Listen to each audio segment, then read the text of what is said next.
Good morning to all my friends and family, and welcome to Jim's 5 a.m. Club.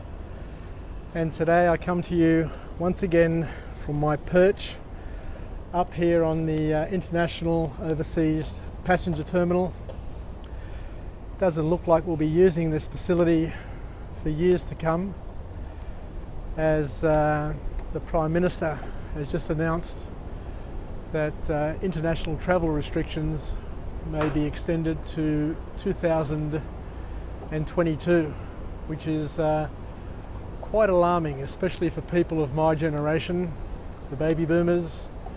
And I never ever thought in my lifetime that my last farewell from Greece, my last physical embrace and kiss of my family in Greece, could have ever have been my last. But that's the reality, when you're turning 60 and throw 3 or 4 years on top of that for many others of my friends, then you start to get into an age group where, while life is still positive and your future is still bright, we do have some niggling health issues that we may have to deal with over the next few years that may limit our flexibility and our ability to travel and enjoy ourselves. Anyway, let's go on a voltula, as the Greeks say, a volta, which is a walk and talk, and chat about the first topic that comes into our heads. And as you can see, it's a beautiful spring day, almost a summer's day, I reckon, today. There's not a breeze anywhere, just a little bit overcast. But then again, Sydney summer is normally overcast, so we don't get too many bright blue clear days. Those bright blue clear days are usually reserved for winter and autumn. But we'll make do with what we've got. So what I want to talk about today is our habitual nature. I remember years ago reading a book where somebody detailed and made a very, very clear point that we humans are habitual in nature. And if you study human beings, or if you study your children or a person, your boss, leaders, regardless of who you choose to follow, you'll start to identify particular habitual traits that they have. And once you have identified those habitual traits, then you get to understand them a little bit better. You get to understand their way of thinking and what their priorities are, and you become more attuned to their intuition or to their habits and way of thinking. So where does this lead us? I guess the important thing to understand is that we're habitual in nature. And I'll just make an observation that years ago, when I worked in the IT industry, I used to work on pricing and costing very, very large outsourcing tenders worth hundreds of millions of dollars. And on regular occasions, I'd be in with the team presenting to the board about the merits, the commercial merits of a particular proposal that we'd put together. And there was a CEO back then, one of my favourite CEOs over the years, and he was always good at questioning. And I learned something very valuable from him: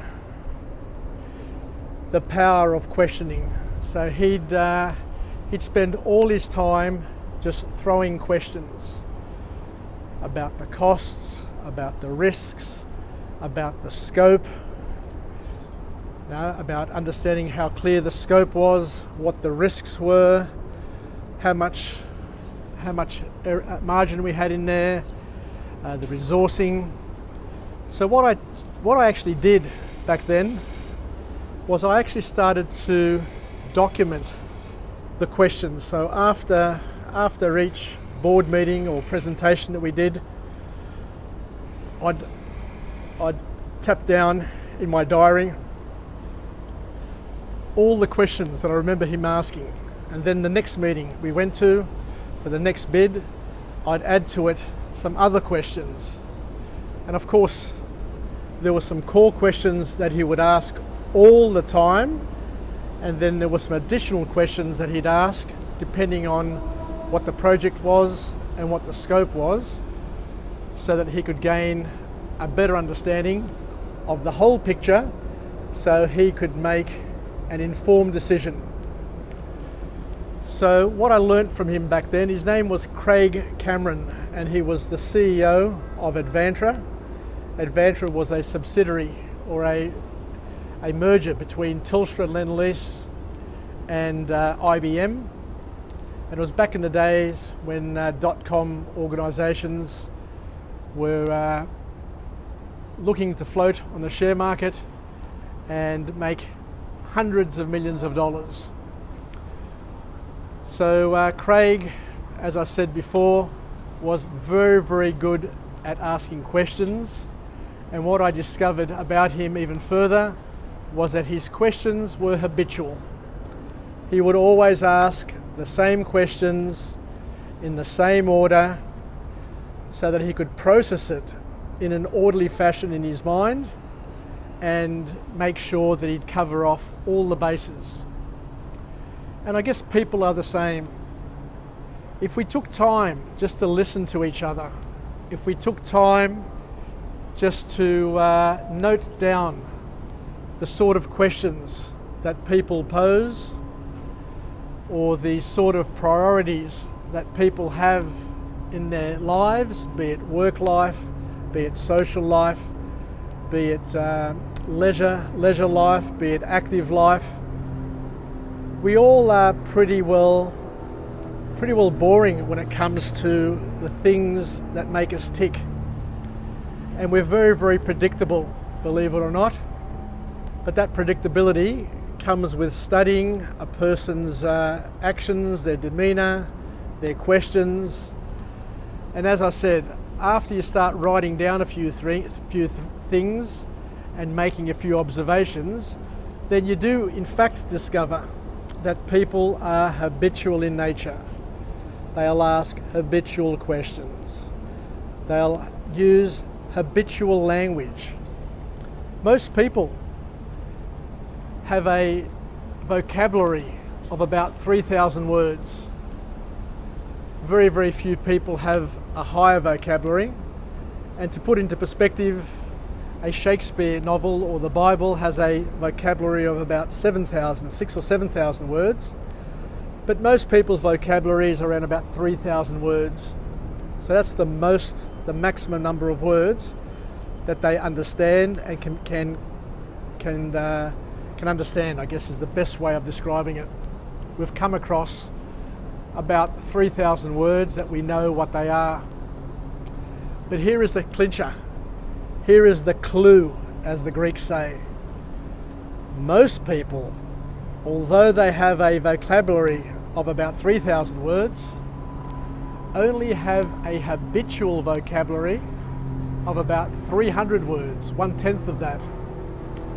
And if you put into perspective that the English language has about 600,000 words, or 500,000 or 600,000 words, and we only know usually on average about 3,000, and we only use about 300, then you understand why we have challenges in communication, challenges in processing things, and challenges in translating things from one person to the other, because our life is just a series of Chinese whispers where we understand a snippet, we pass it on, and we pass it on with different language, different intonation, different energy, and hence